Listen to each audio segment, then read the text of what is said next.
What's up, guys? I'm here with Tim from PhoneSkope. We got our little shed hunting dog with us, and right now we are on top of Switchback Mountain. As you can see, the view behind us is just incredible. But today we're shed hunting. So I got the handy dandy GoPro on, so I'm gonna bring you guys along for the ride.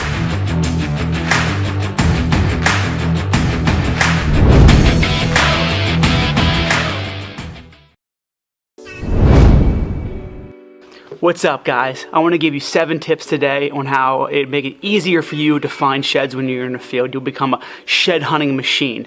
So here's number 1, looking around food sources. I mean, that's a no-brainer, right? So high traffic areas is the name of the game, especially in the colder months of when sheds are dropping. Food sources are definitely important. So cornfields, food plots, if you have protein feeders, definitely a place where you would probably want to look. And number 2, looking in bedding areas. So those thick brushy areas, whenever it's cold out and windy and the weather's terrible, tend to be a good spot to look if you're not already aware of the bedding areas on your property or the property that you're hunting. If it's sunny out and the weather's nice, which sometimes happens in the shed hunting months, southern facing slopes tend to be the areas where they like to bed more so than a northern facing slope. Number 3, looking a couple days after a snow. So whenever it snows, it tends to take their home range and make it smaller. And those highways that you typically walk on trying to find sheds usually turn into super highways. If you're using a dog and the snow's starting to melt or it's starting to rain or something like that, that tends to heighten the scent coming off the antlers. Number 4, look for areas where deer might have to jump over something. So whether that be jumping over a log, or if you have a lot of trails that go right into like a fence and they got to jump over the fence, that's another really good place to look. Number 5, look in brushy areas where there's a lot of overhanging stuff, whether it's mountain laurel, stick, limbs, anything like that, where they're going to be going through a trail that has a lot that can get their antlers caught up, and if they're loose, knock them right off their head. So I find a lot of times in bedding areas underneath mountain laurel and brush, it seems that there's always sheds that get knocked off in there. So your bigger bucks actually tend to drop not very far from where they drop their one side, just because they feel that lopsidedness, and they'll actually try to get that other side to knock off because they don't like the balance issue, especially at Quest Haven.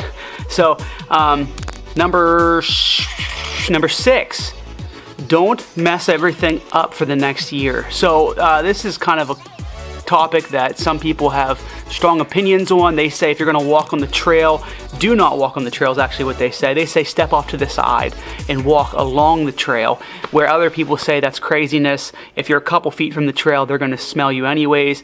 The best thing you can do is just make sure you have rubber boots while you're walking on a trail looking for sheds. Number 6, you have to train your eye, and a lot of that just comes with experience. And I've heard of guys doing this. I have not done this personally, but I'm sure it'll work. I might try it.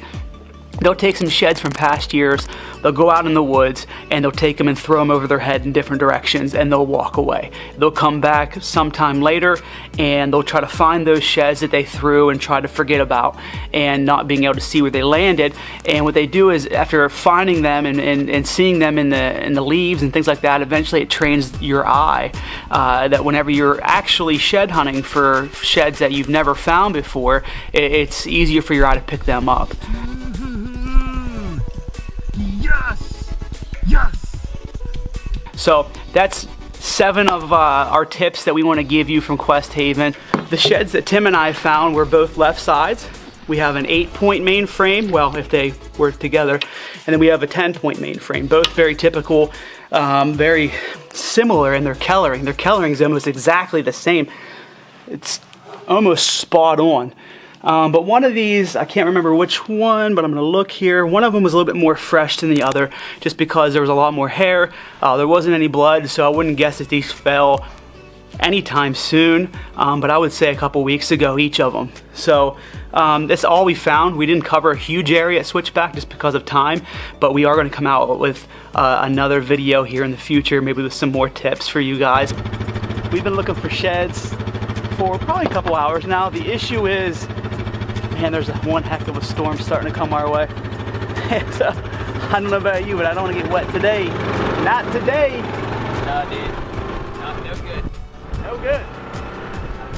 If you would, leave some comments below, some questions you might have, and if we have any knowledge on it, I'd be happy to send it along your way in the next video.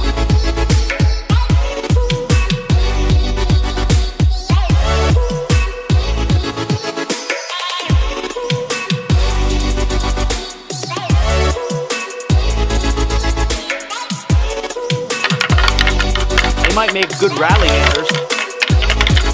Alright, I'm going to give you 2 bonus tips. Bonus tip number 1, just come shed hunt with me at Quest Haven. We'll find a lot more sheds and they're going to be monsters. And bonus tip number 2, subscribe to our YouTube channel. It just seems like everybody that subscribes to our channel finds way more sheds.